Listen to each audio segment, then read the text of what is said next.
Welcome, all of you. Maybe we can start now. Today we have for Wednesday seminar a very distinguished speaker, Ambassador Chandrashekhar Dasgupta, who will be speaking on Panchsheel, Principles and National Interests in Foreign Policy. You're all familiar with Ambassador Dasgupta's background, his achievements, credentials. As you know, he has been an eminent Indian diplomat, served as ambassador to China, to EU, to Singapore, to Tanzania. Apart from the work he did in all these countries and with all these countries, especially I would like to refer to China because he made a very important contribution to our relations with China, a very important period in relationship. This was 1993-96. I happened to be at headquarters at that time and I lived in China, so I had the privilege of working with him, though not exactly in the same station. But he is a man of many parts. Today we are also fortunate to have Mr. Jairam Ramesh with us, and two of them worked very closely on climate change negotiations.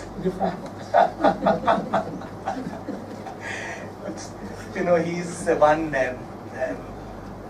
who can be considered as our topmost negotiator and expert on environment and climate change issues. Worked on those issues for a long period. He was telling me earlier today that now he's moving from climate change. His present focus is diplomatic history. In fact, that has been his old focus as well. Subject again where he has made very important contributions, including his book on Kashmir, which is a major contribution to literature on a very important subject. When I requested him to speak at our Wednesday seminar forum, he suggested Panchsheel as a subject. And this is one subject which, in a sense, brings to fore the research orientation Ambassador Dasgupta has, his ability to delve deeply into issues and come up with new perspectives, fresh insights. So Panchsheel again, I have no doubt that his talk today will clear many cobwebs about provenance and paternity of Panchsheel, evolution of the concept, which has a very checkered history. How it was first conceptualized, how it went into recession, how it staged a comeback. But who are the lead players, proponents behind this concept? What it means, including in terms of our own foreign policy. I think these issues will be discussed today by Ambassador Dasgupta. So thank you very much, sir, for agreeing to give this talk, which I am sure will be very stimulating and will lead to a whole lot of questions from the audience we have. So I request Ambassador Dasgupta to make his presentation. Thank you very much for your kind words of introduction, and thank all of you for taking time off your siesta to be present at this meeting.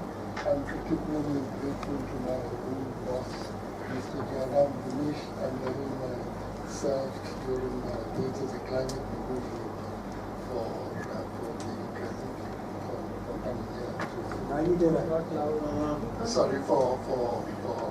coming here for this occasion. Now, I'd like to begin with a disclaimer. I'm not a China expert. I'm a student of Indian diplomatic history. And I approach this issue of Panchsheel as a question in Indian diplomatic history. And the reason why I am presenting my thoughts before you today is because I hope it will trigger off a discussion, and your comments, your criticisms, your advice will help enrich my own understanding of the subject. So it's in that spirit that I offer these observations.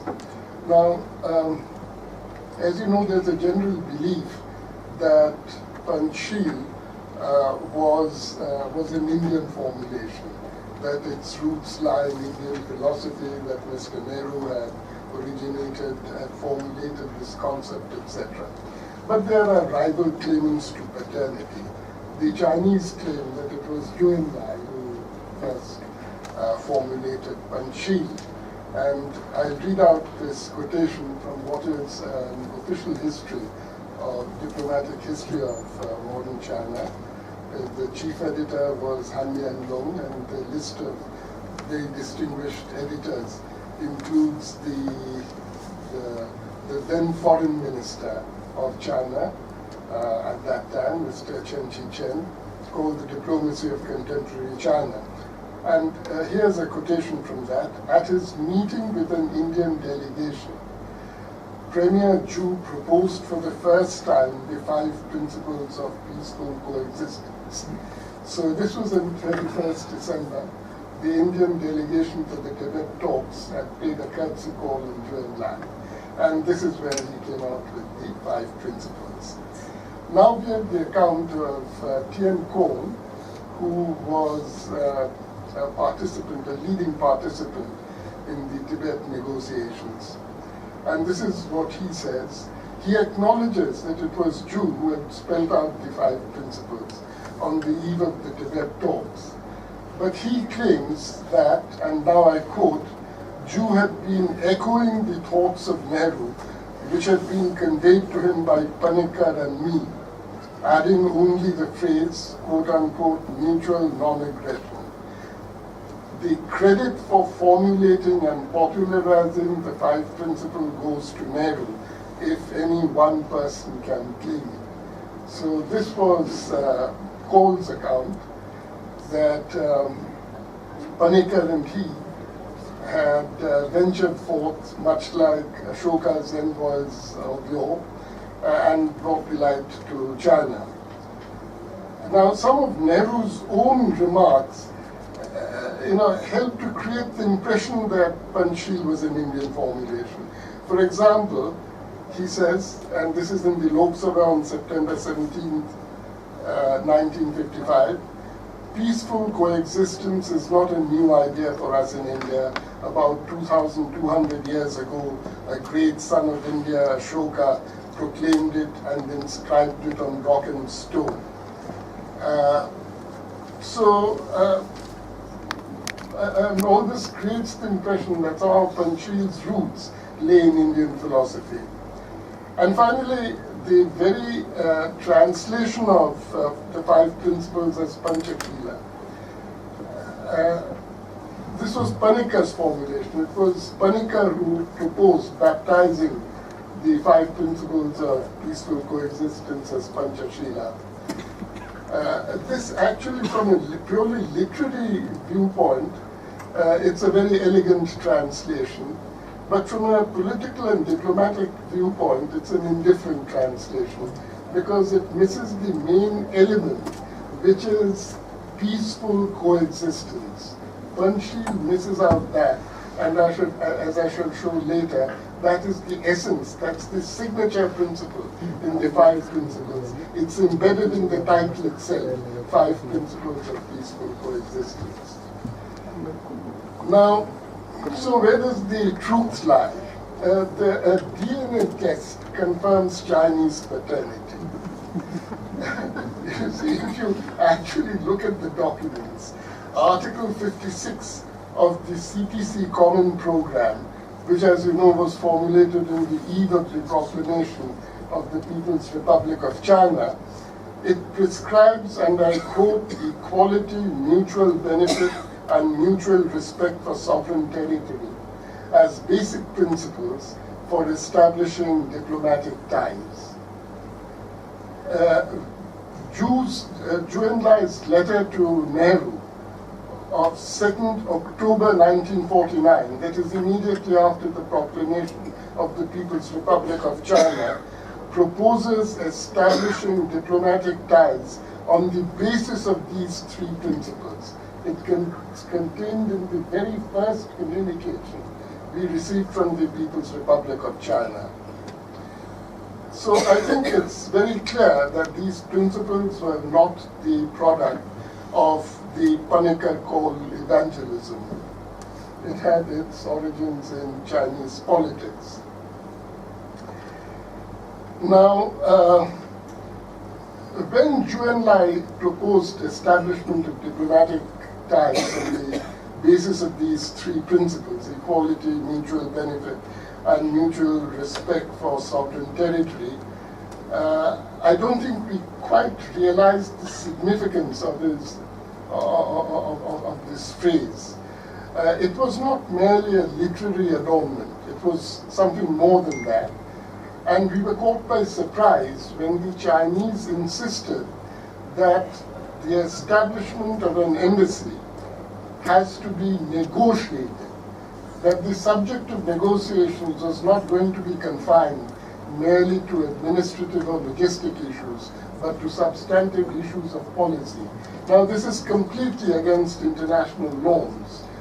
Under normal sort of international law, if two states have recognized each other and then they start talking about establishing diplomatic missions, the only issues which are raised concern the timing, the location of the embassy.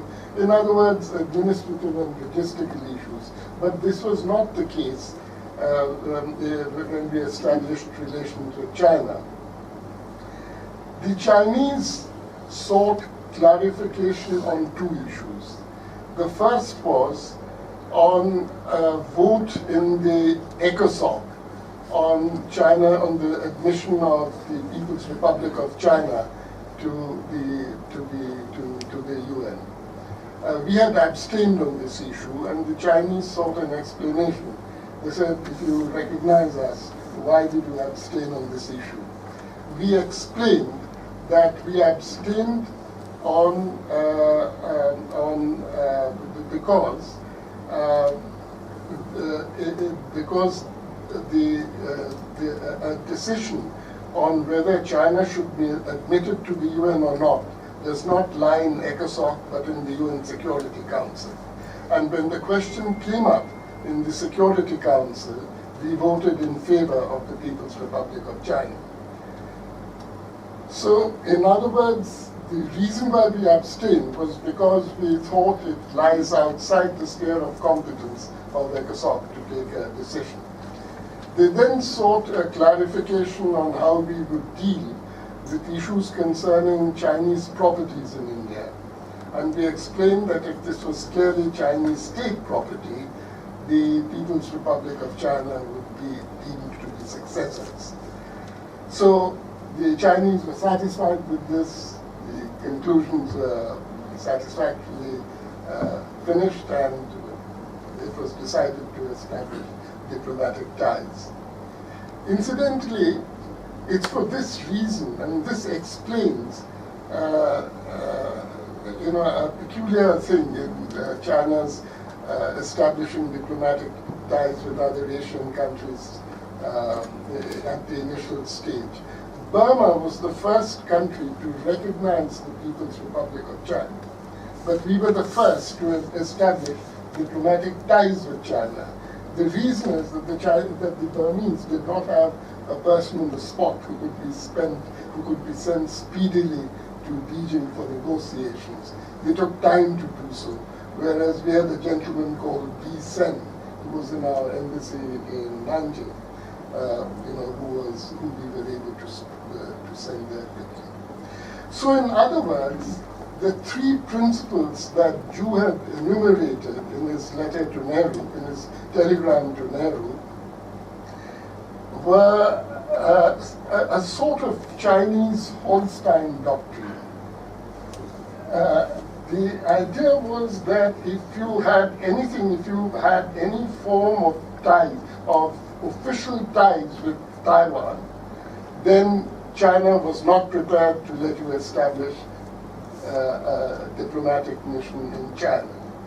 So it was to obtain clarification on these points that the three principles were enumerated.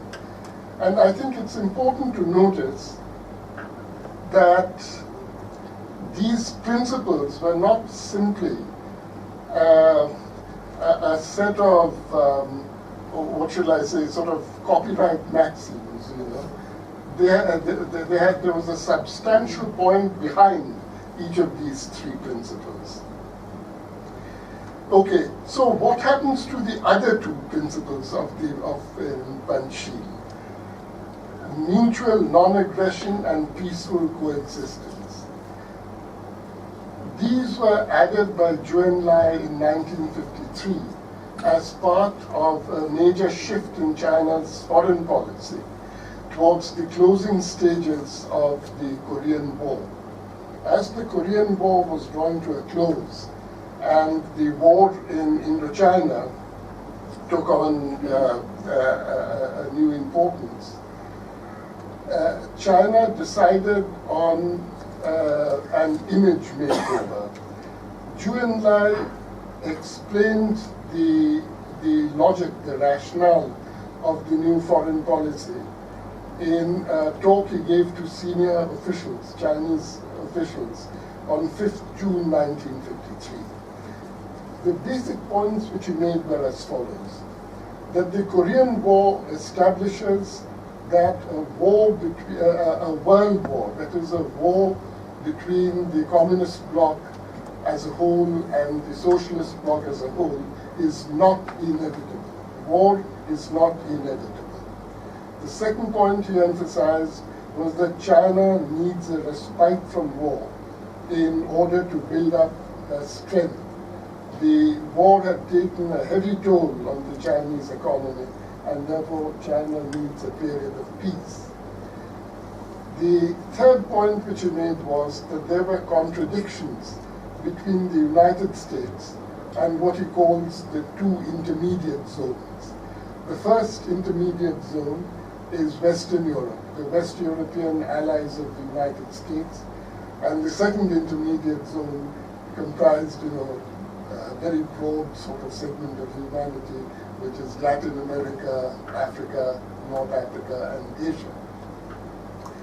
So the point which he made is that the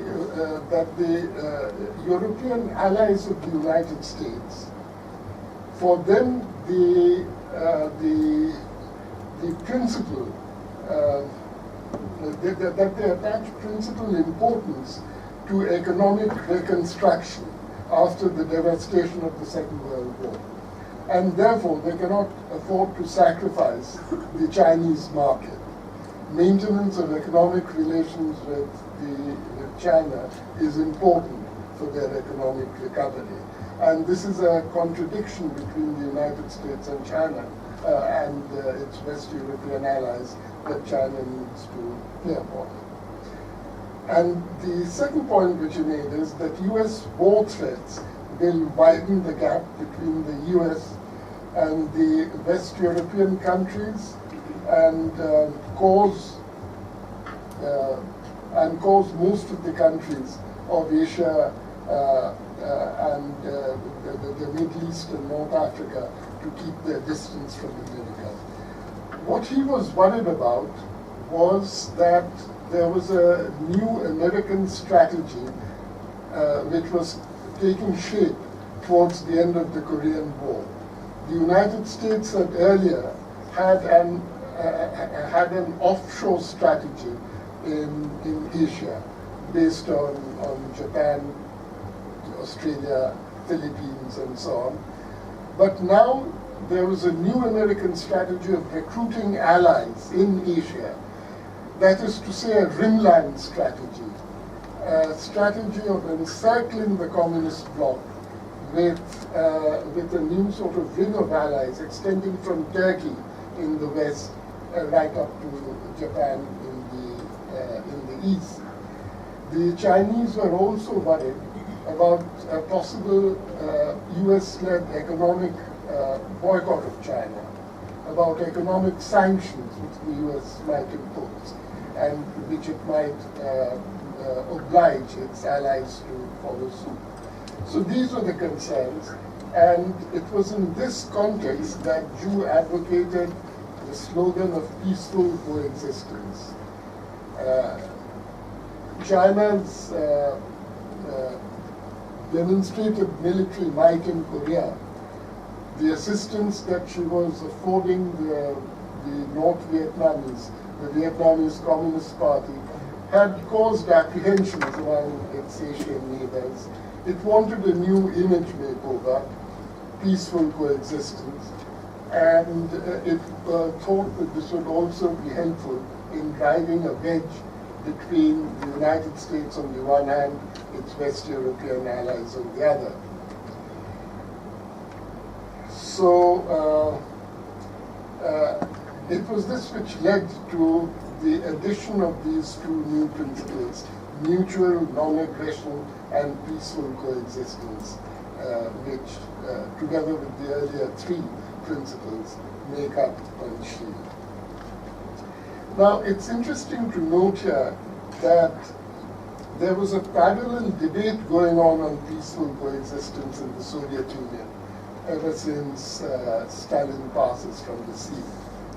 So it's important to see the Chinese, the evolution of Chinese thinking on peaceful coexistence in the context also of the development of thinking in the Soviet Union. In the initial years, this was to strengthen their alliance. In later years, as we shall see subsequently, diverging interpretations of peaceful coexistence tended to drive the two countries apart. So, Panchsheel and the Tibet negotiations. This is, as you saw, China first the 5 principles of peaceful coexistence. Now, the boundary, as you know, was not on the agenda of the Tibet talks. The talks were restricted to commercial and other ties to properties that we had in Tibet, and so on and so forth. But both sides had left out the boundary issue. And on both sides, there was an internal debate on whether the boundary issue should be left out altogether. You are all familiar with Chandrashekhar Bajpayee's famous sort of note, saying that no, the two should be linked. We shouldn't give up our concessions in Tibet before we sort out the boundary. In China, there was a parallel debate. The representative of the Central Committee of the Chinese Communist Party in Tibet, General Chan Ching-bu, he wrote to the Central Committee on October 21st, 1953. And this is an extract from his telegram. He says, according to Indian documents, they emphasize that India and China have no territorial disputes. Nehru, the Indian politician, stated so during his speech in the upper house of the parliament. This is where the plot of India lies. Today, India occupies Taiwan region according to the 1914 Simla Accord. However, it claimed the absence of disputes just to force us into implicitly acknowledging and legitimizing their occupation.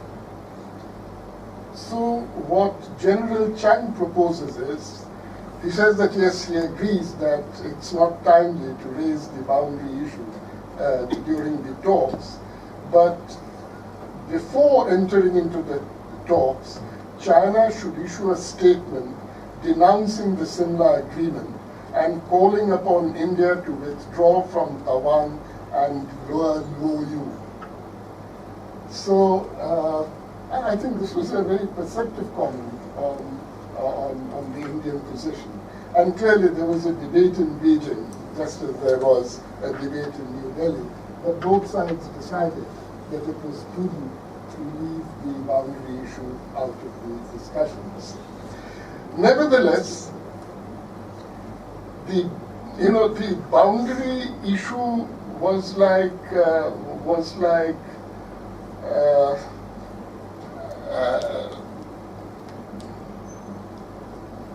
Banquo's ghost at Macbeth's banquet. It was at the back of the minds of negotiators on both the Chinese and the Indian sides. And it is reflected in the border formulation, on the formulations on border trade passes, etc.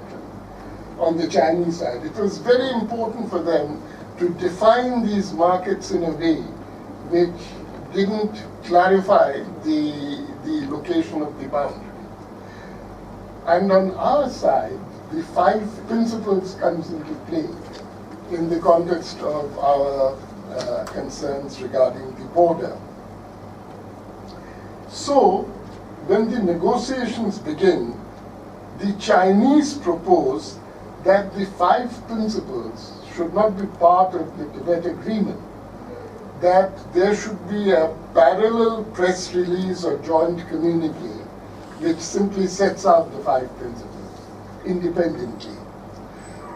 And it was very clear what their interest was. They wanted to focus on peaceful coexistence, on the 5 principles, as a general code of conduct, and not just in the context of India's bilateral relations with China in the context of Tibet.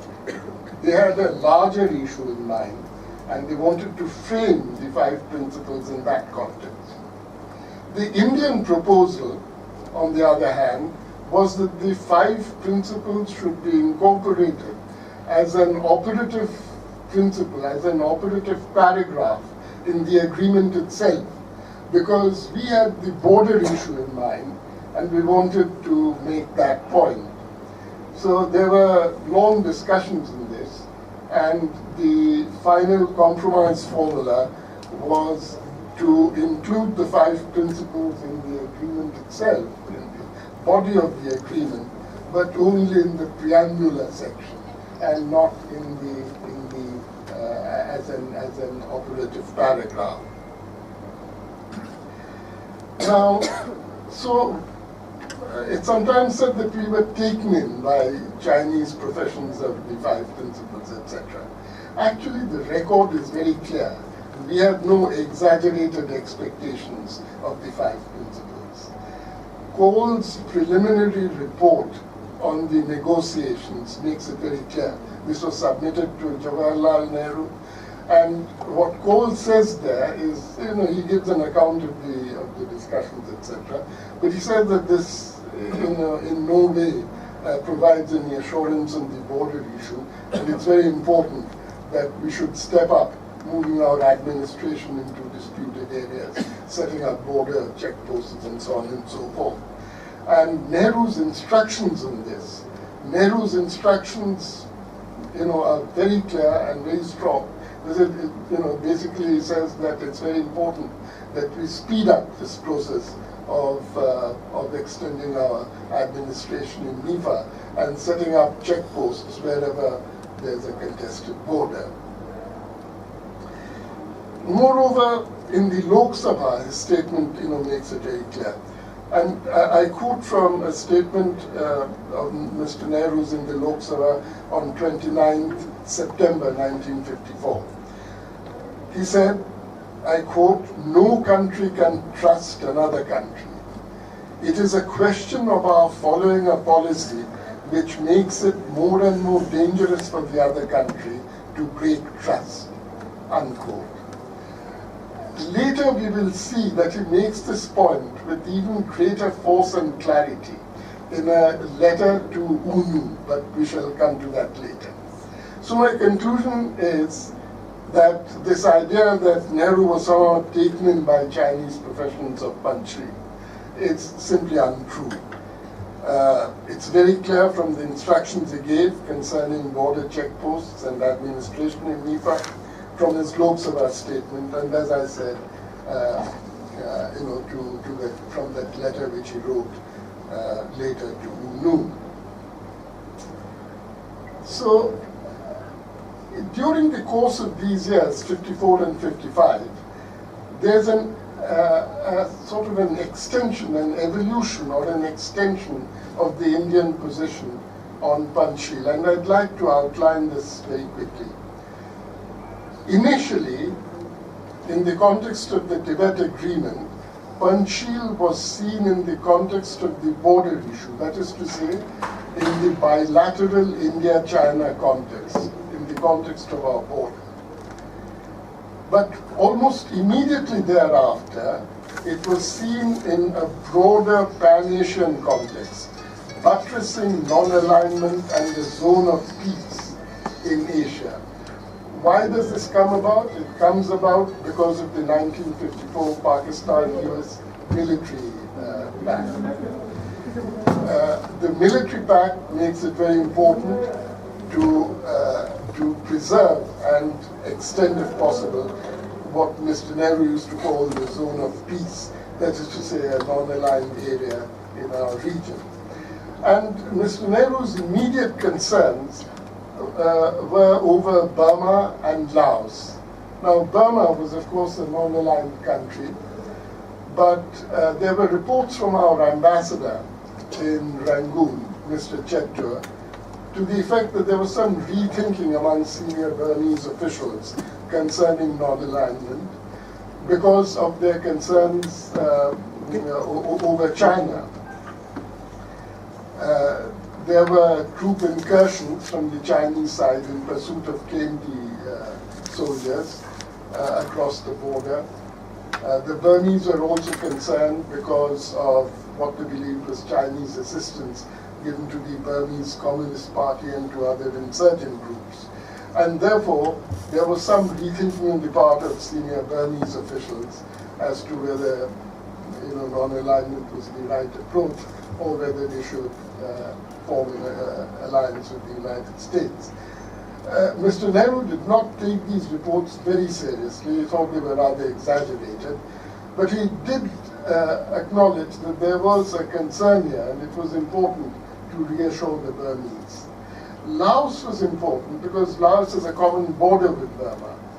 And there were concerns that if the Vietnam War were to extend, if rather communist control were to extend from North Vietnam to Laos, then the Burmese would be under additional pressure to reconsider non-alignment. So for us it was very important to preserve and extend the zone of peace. And it was important to bring Burma under the cover of this, of the 5 principles. So, Zhou Enlai visited India, as you know, in 1954 during a break in the Geneva negotiations. And when he comes here, we issue a joint communique with China, which incorporates Panchsheel. Now, this is what the Chinese had wanted right in the first place.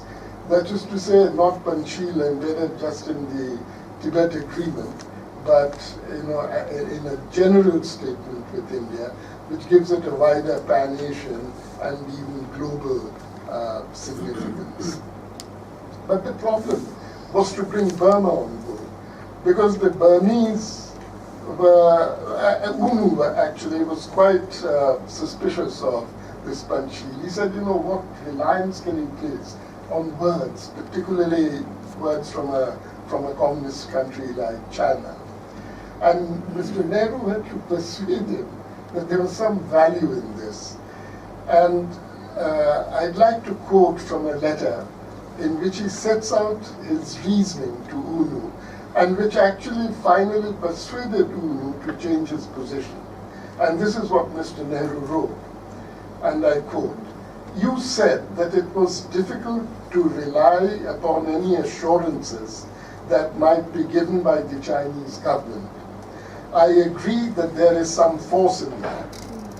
It is not really a question of placing implicit reliance in the word of a government, but rather of judging circumstances and taking action accordingly. In the present circumstances, I think it is to the advantage of the Chinese government to be friendly to India, Burma, and Indonesia." So this is a very, very clear-headed appreciation of the value of Panchsheel. It is not a question of placing implicit reliance on the word of a government, but rather of judging circumstances. In the present circumstances, I think it is to the advantage of the Chinese government to be friendly to India, Burma, and Indonesia. So this is not a permanent thing, but in the present circumstances, it has value. And this is what brings you on board. And he has this meeting with Zhou Enlai, and at the end of which the Sino-Burmese community.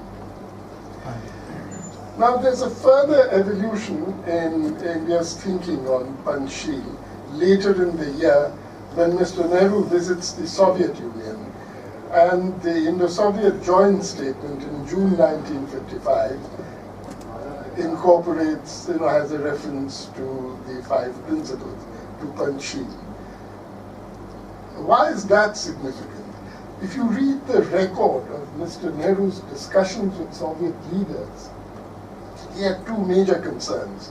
One was, of course, building up economic ties with the Soviet bloc, but the other one was his concern over what he believed was Soviet connections with the Communist Party of India and Soviet assistance to the Communist Party of India.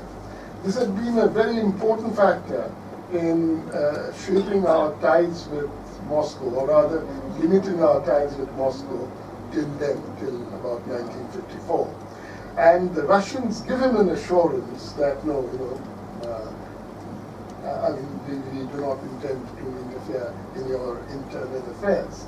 And the significance of Panchsheel in the context of Indo-Soviet ties was very different from its significance in the context of China-India ties. Here we have no border issue with the Russians. Here the context was India's domestic affairs. The important principle was of non-interference. So this is the way in which our thinking on Panchsheel evolves during the course of 1955. But now I turn to the other sort of aspect, that is the zone of peace. Consolidating and expanding the zone of peace in Asia. To what extent was this a success? Well, the strategy was tested at Bandung. At Bandung, Unu, a recent convert to Panchsheel, it was he who proposed the incorporation of the 5 principles of peaceful coexistence into the Bandung Communique. And it's generally believed that those 10 principles, the Bandung principles, incorporate the 5 principles. This is not at all true. It is not true because peaceful coexistence does not figure in the Bandung principles. It is replaced by, quote unquote, live together in peace, a phrase which was lifted from the preamble to the UN Charter. And I'll go into the reasons why. The Bandung principles assert the right to collective self-defense, which certainly was not part of Panchsheel. To what extent did it succeed and to what extent did it not? The thing is, there was an invisible US hand at Bandung. For once, Secretary of State Dulles adopted a sophisticated foreign policy approach. There was a formal US welcome to the conference, but secretly he had guided and coordinated an attack on peaceful coexistence. Dulles correctly understood that peaceful coexistence, quote unquote, was aimed at undermining the new US containment strategy in Asia. And at a Seattle meeting in February 1955, he took the first steps in sensitizing US allies, to what he regarded as the dangers of peaceful coexistence. And later, of course, US allies in West Asia. The result is that at Bandung, there was a massive attack on on what US allies described as Soviet colonialism in Eastern Europe. And they wanted the Bandung Communique to include a reference to this to Soviet colonialism. The expression peaceful coexistence was rejected on grounds that this was a communist sort of concoction and it couldn't be had. And thirdly, there was an insistence that the right to self-defense should figure in the Bandung principles. So compromises struck on all these.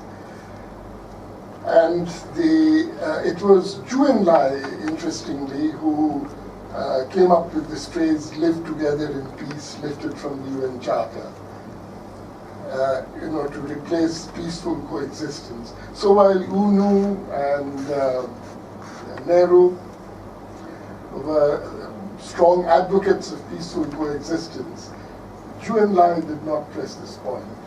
And he proposed live together in peace because he didn't want the conference to break up on this issue. Secondly, a solution was found to this thing about Soviet colonialism. The phrase was colonialism in all its forms. I suspect the hand of Krishna Menon in this drafting exercise, but I do not know. I have yet to get proven that.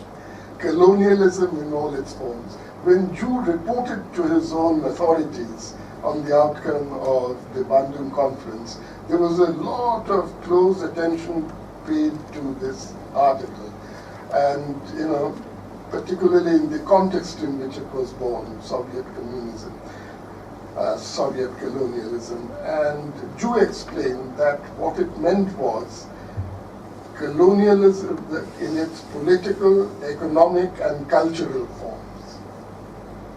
So, that was the sort of explanation here. Now, one thing which was very clear is that despite there are many similarities, the Indian and Chinese interests at Bandung were not congruent. They were similar but not congruent. China could not object to collective defense. It itself was a participant in a defense pact with the Soviet Union. The other thing is that while Burma and India were prepared to be pretty confrontational on this issue of peaceful coexistence, Zhou Enlai went out of his way to cultivate US allies.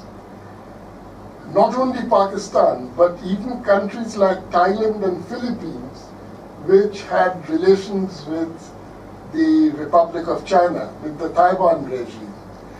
The reason is because he was concerned about an economic boycott, and he was particularly keen to reassure these countries. He told the Philippines, for example, which thought that Filipino rebels were being trained in China, and also Thailand. He said, you're welcome to come and visit these countries, our country, and to satisfy yourself that there are no training camps, etc. So that was it. At the same, certainly Bandung was not a walkover for us. Certainly Bandung operated on 5 principles. But there was some progress in Bandung because Zhou Enlai's conversations with Xiaomi persuaded the latter about Chinese intentions, and he agreed not to consider a US pact, but to follow a normalized foreign policy. I'm exceeding my time. I think I'll go very quickly. Yes, I'm terribly sorry about this. So now let's look at how China views the 5 principles between 1954 and 57.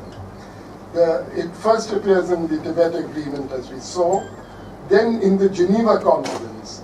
Within a fortnight of the conclusion of the Tibet Agreement, Zhou is advocating these 5 principles at Geneva.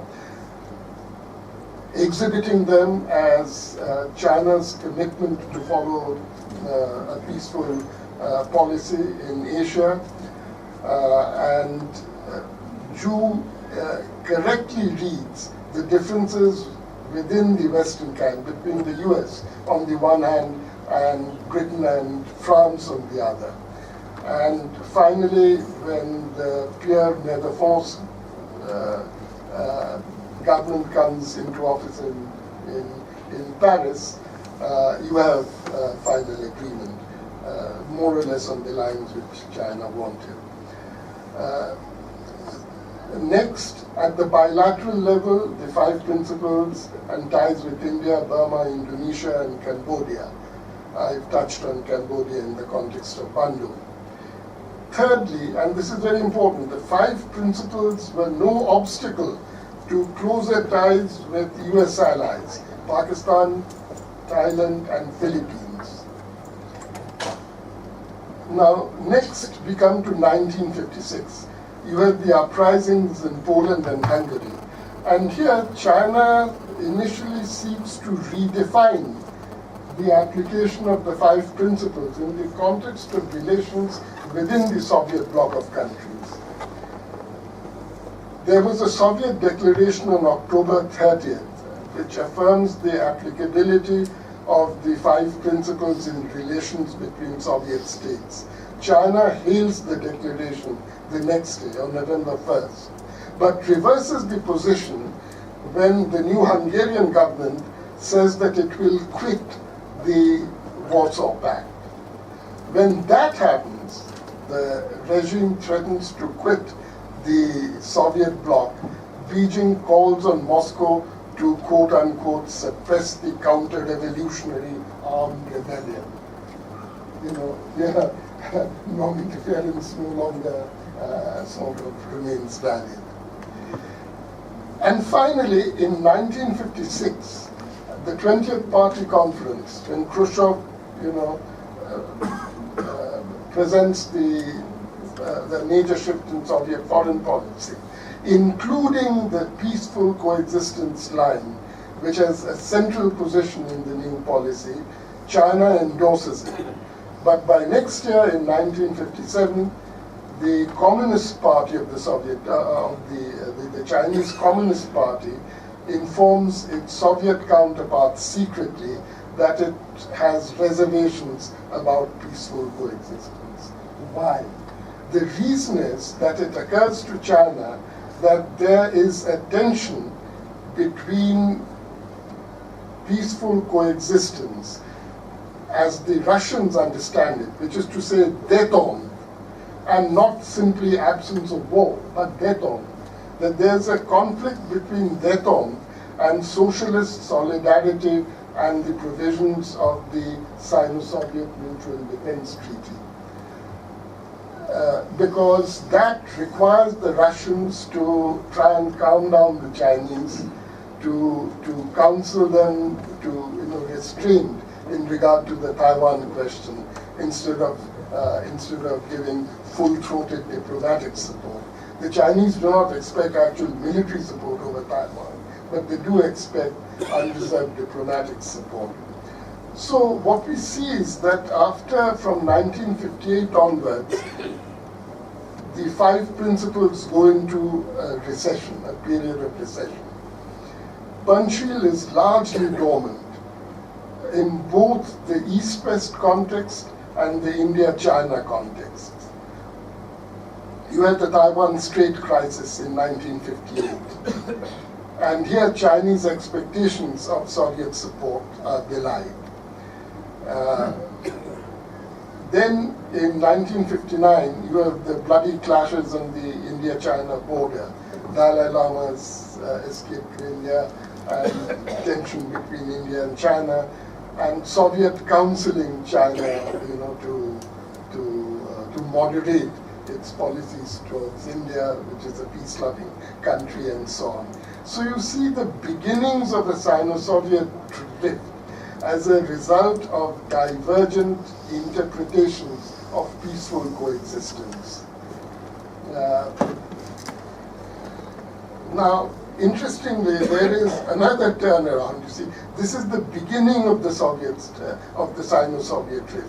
When the Sino-Soviet rift is at its zenith, that is to say in September 1969, after the Ussuri River clash, the military clash between China and Russia, Zhou Enlai makes a proposal to Kosygin to maintain state-to-state relations on the basis of the 5 principles.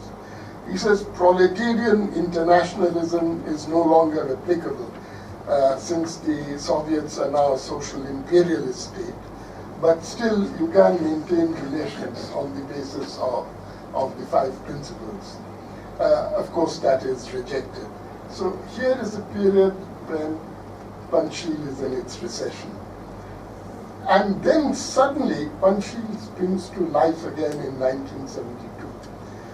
Now, Panchsheel, this was during Nixon's visit. Panchsheel was originally conceived as a diplomatic tool to counter the United States in Asia. But the 5 principles are now employed for normalizing Sino-US ties. Now, if you see the Shanghai Communique in 1972, though the 5 principles are not mentioned as such, there is a paragraph which sets out the 5 principles in their entirety. And this paragraph reads, the 2 sides agreed that countries, regardless of their social systems, should conduct their relations on the principles of respect and sovereignty and territorial integrity of all states, non-aggression against other states, non-interference in the internal affairs of other states, equality and mutual benefit, and peaceful coexistence. The United States and the People's Republic of China are prepared to apply these principles to their mutual relations. This is the 5 principles. So the interesting question, the thing here is that the 5 principles are invoked for progressive implementation and progressive normalization of Sino-US relations. It's prospective application, not current application. And finally, when relations are finally normalized, you see the Chinese prepared to treat flexibles somewhat flexibly. The United States, there's a provision concerning US arms supplies to Taiwan. There's a requirement that the United States should progressively lower its arms supplies, reduce its arms supplies, but not stop it altogether. In the case of every other country, the demand was that for an immediate stop. Here, the realities of power are recognized, and principles are, flexibly interpreted in order to permit that. It's a progressive reduction, but not a cessation of arms supplies to Taiwan that is called for. Now, we return to Panchsheel in India-China relations. The joint communique issued after Rajiv Gandhi's visit in 1988 again sort of brings back Panchsheel. It follows an agreement to delink the border issue, the border question from other issues, and then brings in Panchsheel. Since then, we've had reiterations of this. The 60th anniversary of Panchsheel was celebrated. India was represented at VP level in contrast with China and Myanmar. Today, Panchsheel arouses neither enthusiastic support nor bitter criticism, unlike in earlier years. There's been a periodic reiteration when the border areas are relatively free from tension. Finally, the latest sort of thing is Prime Minister Modi's new Panchsheel. As you know, these are Soch, Sampark, Sahyog, Sankalp, and Sapne. Now, I think we as Indians can be justly proud of the fact that no other contemporary statesman can match our Prime Minister's mastery over the art of alliteration. The question is, and I'm not clear about this, is this simply a literary pirouette, or is there something new to it? A subtle hint that the old Panchsheel is now lies in the past, and you need, you don't need to reiterate that again.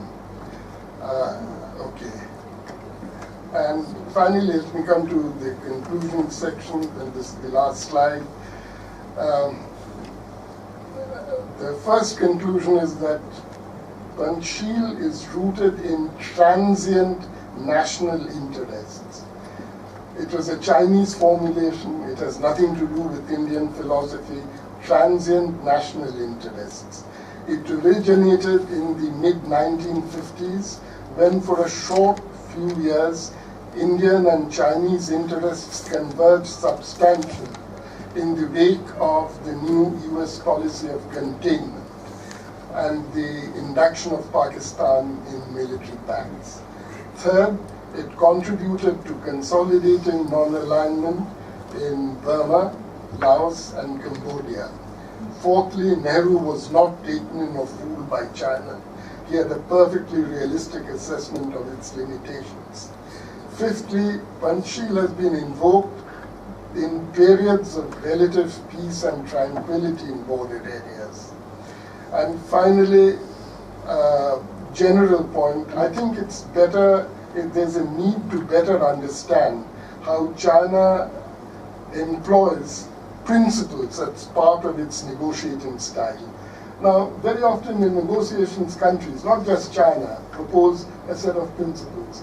But this is a standard Chinese practice.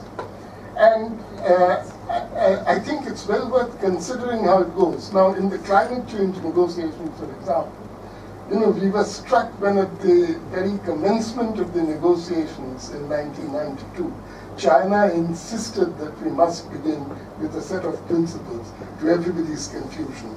And you've seen what confusion it has caused in our relation with China, including right at the first level, establishing diplomatic relations. It's very clear that these principles are not simply a random selection of copybook moral maxims. They are fashioned in the light of specific national interests. And secondly, they set forth broad parameters for negotiations or conduct of relations. They are reinterpreted in new contexts, in changing situations.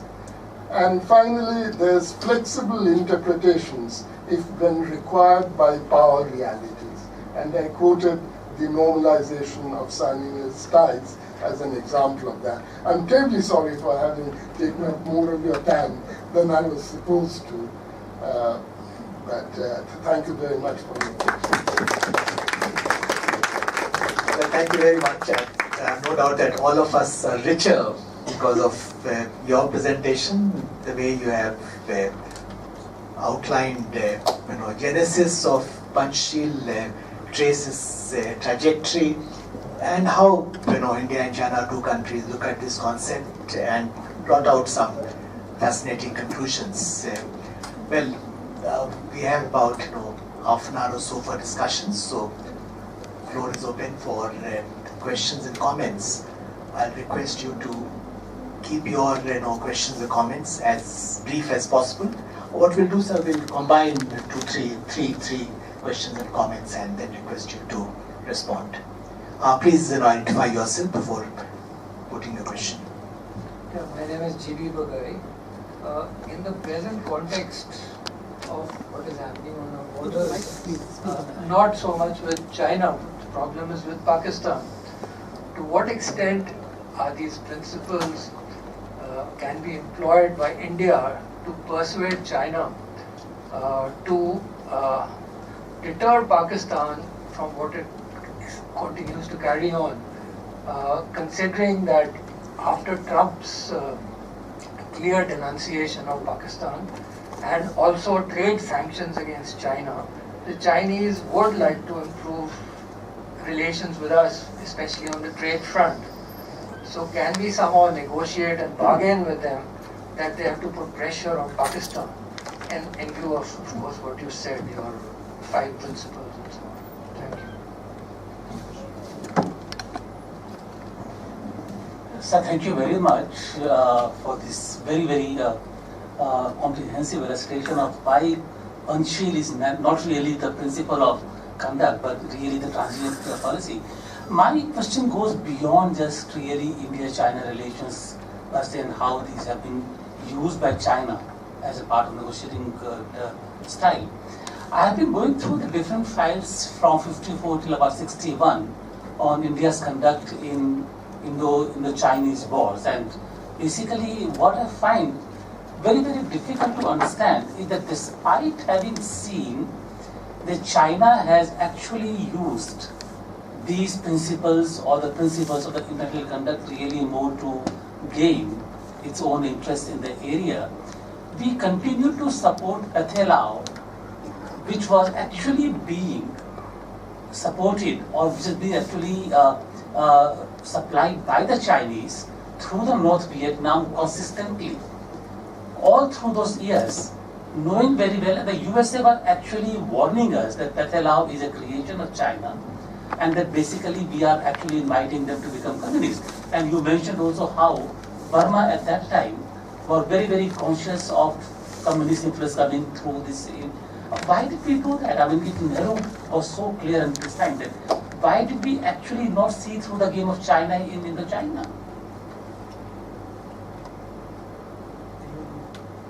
This side? Sure. Yeah, please. No, not directly related to Panchsheel, in fact not even indirectly related. There's a recent book by the journalist called Bertil Lindner, where he says, I just wanted your sense of what he has said in an aside actually in the book, whether it is factually correct. He says that Indian POWs in the 62 war, once they came back and they were debriefed, they said that on the Chinese side, immediately after capture, irrespective of what was their mother tongue, there was somebody speaking either Bengali or Tamil or whatever it was the regional language which they could speak fluently. Just like your sense of whether this is correct.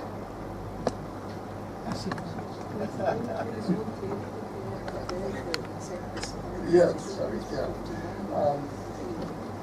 The first question about as to whether we can use Panchsheel to persuade the Chinese to bring pressure on Pakistan to moderate its policies.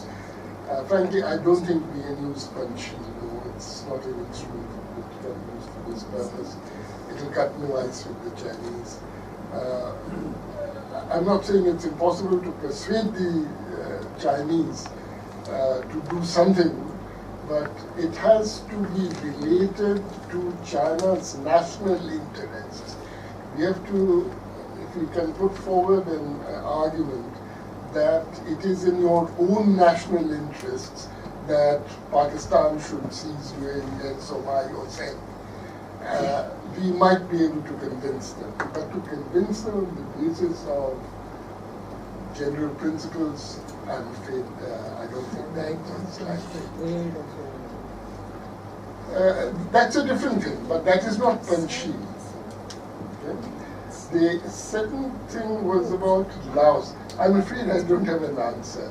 I don't know enough about Laos. I've never studied this question deeply, so I can't say what exactly went into this policy. You actually pushed Laos towards China.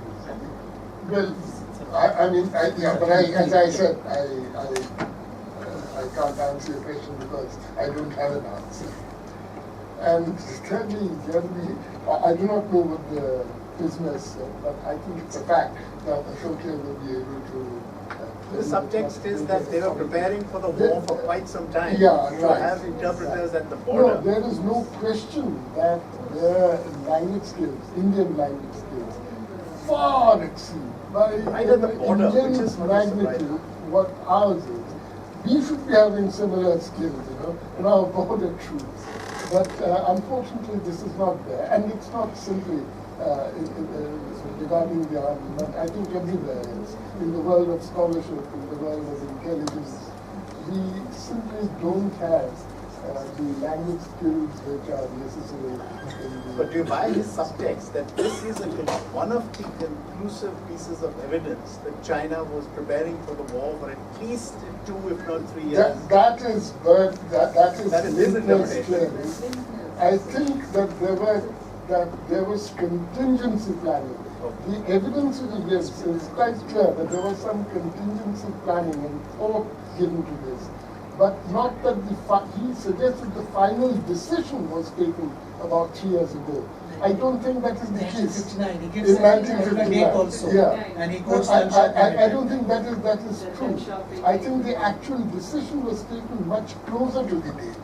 But yeah, that's what I think. So that's yeah. Closer to the time of the specific military operation. As you Exactly. yourself, I think, in the review of the book. Exactly. But after Dalai Lama, I think that Shabik telling Mao that we are going to teach the indigenous. Right.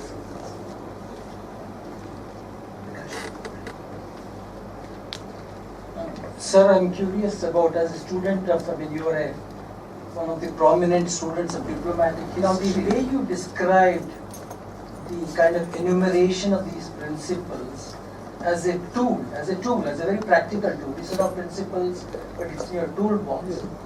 Does it indicate a different way of thinking altogether, which is quintessentially Chinese? Also, many of the things that we know, 4 maxims, 5 points, 6 principles. So, civilizationally, is it a very different diplomatic style? And my larger point is, in your study of diplomatic histories now, do you think that there are these distinct styles, civilizationally induced or influenced, which make it, we may all negotiate in certain languages, but very distinctive styles which can lead to advantages and disadvantages? Conventional wisdom has it that the Chinese changed their goalposts when they introduced Tawang into the bilateral discussions. However, from what I hear, as early as 51 or 52, Tawang is mentioned by the Chinese. So it's the first time I'm hearing this, because I have been taught to believe that Tawang was something that figured much later in the bilateral discourse. But according to what you say, it actually is recognized as a problem way back in the early 50s. Thank you, sir. I am Sanjeev Srivastava. I am a researcher on policy issues. My question is that, as you have mentioned and clearly stated that Nehru was not fooled by China.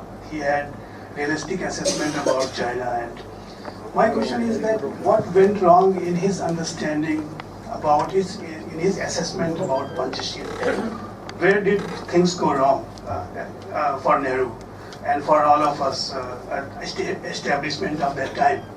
Why we could not understand properly? Where was the fault lines? Where were the mistakes? And at a time when we are talking about new Panchsheel, this present dispensation is talking about new Panchsheel, as you mentioned. What kind of precautions do we have to take while dealing with China based on these principles? Thank you.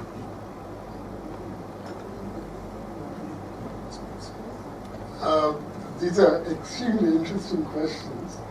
I'm not sure I'm the one in this room most competent to answer them, because I can see several persons here who are more competent than I am to answer these. But I will nevertheless hazard a reply. The first question was about different ways of thinking. Prakash asked this question. You see, there are really 2 parts to a question, Prakash. One is different styles of negotiation.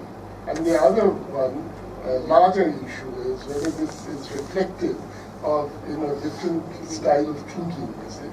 So the first part of your question, negotiating styles and techniques, this is a technique of negotiation. Certainly, I think this is Chinese. Different ways of thinking, much larger issue. And that is connected with the structure of the Chinese language. And I'm not really competent to answer this. I know there are several other people, I can see at least 3, immediately here, who are better able to answer that question. So I shall the second part of your question. Mr. Ramesh, you asked about Taiwan in 1951. When we moved into Taiwan, extended our administration into Taiwan in 1951, there was no protest from the Chinese. There was a protest from the local Tibetan movement. I think the Chinese had still not quite, gathered all the, gone into all the history of, the claims, etc. At that time. This was certainly pointed out by the main Chinese, the principal Chinese official in charge about Taiwan. But they chose not to raise this issue at that point of time. In a sense, I wonder whether it would be true to say, and I advance this only as an untested thesis, that both sides chose in 1953 and 54 not to raise the border issue at that particular point of time, but rather to strengthen their position on the ground in areas which they considered to be of greater strategic importance to themselves. In our case, Nepal, in the Chinese case, Aksai Chin. So, there's a certain sort of mirror-like approach there. And the issues then took their own course. But in 51, you're absolutely right, so the Chinese did not raise this issue. Though there was thinking within China, it's not that it went unnoticed, but they didn't raise that issue, the Tibetans did. Mr. Srivastava asked about this, where did we go wrong in Panchsheel? What I was trying to suggest is I don't think we went wrong in Panchsheel. Our public had excessive expectations of Panchsheel, which were not shared by the government. There's a certain lack of sophistication in our policy, in public understanding of foreign policy. Not surprising. See, there's a big difference between China and India. Our experience of Western dominance differs in a fundamental point, which is that sovereignty was totally extinguished in the case of India. Not so in the case of China. The Chinese had a continuous experience of foreign affairs, of negotiations with foreign countries. There was a continuous tradition of diplomacy and of negotiations. In the case of India, not for 150 years did any Indian have any serious connection with international relations. Some marginally, like Chandrashekhar, Bajpayee, etc. But even those were not, fully diplomatic negotiations, sub-diplomatic. So you had to begin anew. And we were at different places on the learning curve for that reason. I think where I'm straying from the issue, see, one of the problems in the late 50s and early 60s was the absence of a group of academics, of media persons, etc., who could interpret foreign policy to the Indian public, read between the lines. That was we had a particularly unsophisticated understanding, the public understanding of international affairs. And I think that was a serious complication in our China policy. It tied Mr. Nehru's hands down in a horrible way in 1960. Now, I'm straying from my subject, so I don't want to get into this, but thank you.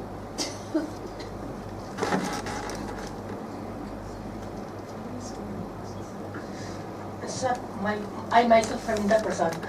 Sir, China is trading Panchsheel in business and trade with India. So China is doing more and more business in India. But where it is a territorial dispute, visa problem, he is doing his own hegemony with treating it with India. Or Indian government are not acting like China is doing in business and trade. Your comment, sir.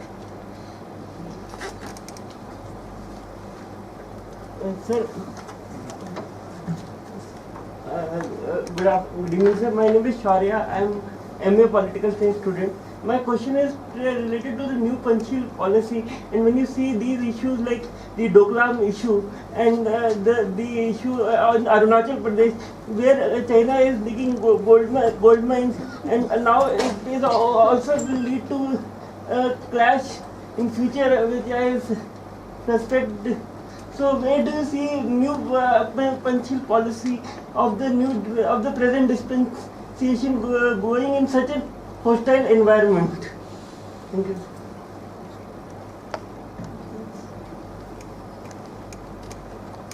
Thank you, Ashok. Thank you very much, Mr. Dasgupta. I think for all that we have read about the Panchsheel, the 5 principles of peaceful coexistence, I think much of it we did not know. So I'd like to just take and find on the 5 principles. There's a lot still which one needs to absorb. I just wanted to make sure I've understood it correctly, sir. Is that then to sum up the fact that actually the Panchsheel has never served our interest, because we just lulled ourselves into it by claiming paternity. We somehow thought that we were the co-authors of it.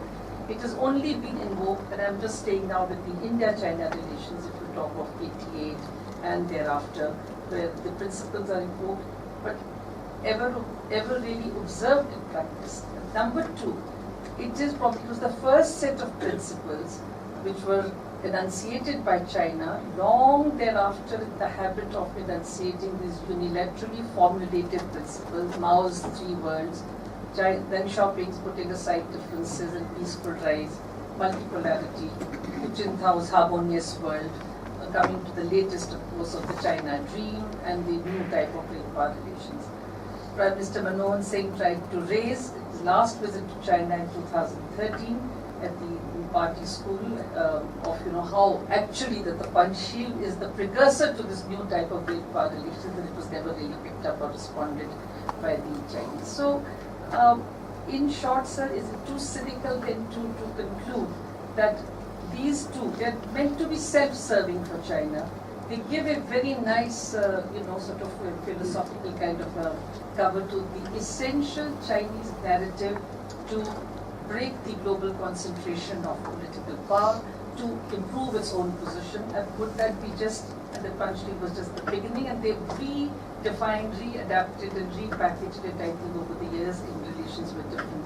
And it's been a great cover. Is it too cynical then a conclusion to there's much finer a message that you are conveying, but this is the sense that I get. Thank you. Let me begin with the last questions first. You asked whether this was just a self-serving Chinese sort of policy. Panchsheel. Of course, like all good foreign policy initiatives, it must be self-feeding. That's what promoting national interests are about. And certainly it was fashioned precisely for the reasons that you've given to help China's rise. Now, what that Panchsheel never served our interests, that I have my doubts about. What I feel is that it did serve the common interests of India and China for a short period of time, 1954, 57, something like that, when there was a convergence of Indian and Chinese interests in the context of this US policy, in the new US policy in Asia. For a short period, there was a overlapping of interests, and at that time, it did help us, somewhat. So, that was the thing. Now, coming to the other issues,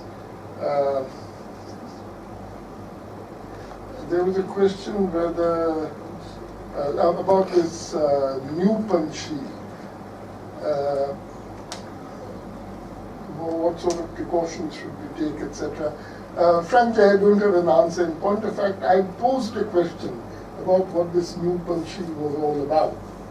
And I was hoping somebody would answer it. I mean, is it simply, said, an alliterative pirouette, or was it a subtle hint that, Panchsheel is now a thing of the past, the original, and now you need to use it? I frankly don't know. And that is a question that I put before me.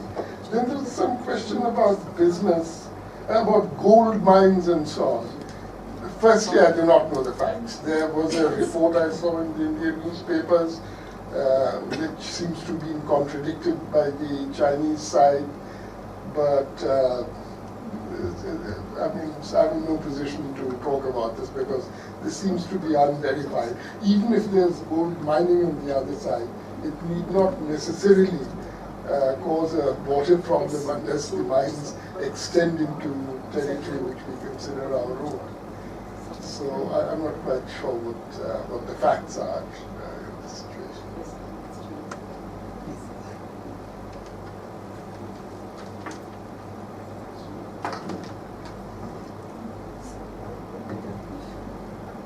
Speaking of new Panchsheel, would it be possible for India in our negotiations to use these principles to the extent that they do reflect parts of Buddhist, the Buddhist Himalayan area, Buddhist principles? At least 3 of them do with Ashokan principles, perhaps. Not killing, no armed conflict, not stealing other people's territory possessions, and things like that. Because I don't know if Ladakh, the way China walked into Akshay Chin, I've read the Lok Sabha debates where Nehru says there are not even 2 blades of grass that grow there. And someone replied that we could have given the Thar desert away. But Tawang also, because of its relation to the 7th Dalai Lama, and Ladakh was clearly Western Tibet. So if China claims Tibet in 59 and Nehru says free sovereignty, this squibble, then is Ladakh on their radar too? And could these principles be used in those areas as Buddhist principles to not disturb the equilibrium that exists at the moment?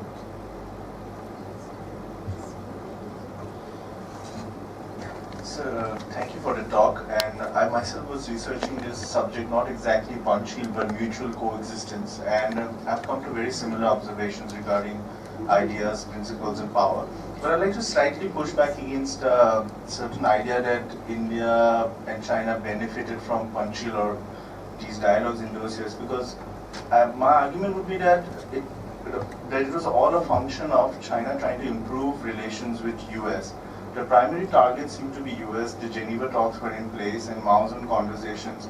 He was imagining that relations would improve. He was releasing prisoners of wars, etc. And so similarly, Mao did similar things vis-a-vis Indochina in the 50s. It, in a way, actually wanted to show to US that we can assist you. We can have a neutral zone, etc. And so that, but when he ditched mutual coexistence in 1958. It was again a function of cynicism with the Geneva talks, and also the idea that the Soviet, and also fear regarding US and Soviet Union agreeing a lot on diplomatic positions. 3 primary issues, I won't mention them on those now. So the large picture seems to be that both Vietnam and India are examples of being recipients of Chinese changes in grand strategy. And when it wanted to convince the US that we are a responsible power, that we respect borders, etc., and you can deal with us, that's when they treated India and Vietnam in a certain way, these issues. And when they decided to start a revolutionary foreign policy again, 58, then they were not constrained anymore by the need to impress that we are a responsible power, etc., and hence fomenting revolution in that area in India. So it won't be very accurate to then say that Panchsheel benefited us. What benefited India for those 3-4 years was the fact that China decided on a strategy. of engaging with the world, largely the US. And some of the ripple effect of that was that in relations with India and a few other countries improved. So, your comments. Okay, the last question. My name is Kishan. I'm from MES, a consultant. So my question is regarding this community of shared destiny.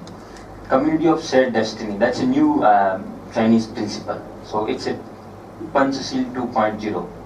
So basically with community of shared destiny, that appears in every speech Xi Jinping gives or any Chinese official gives.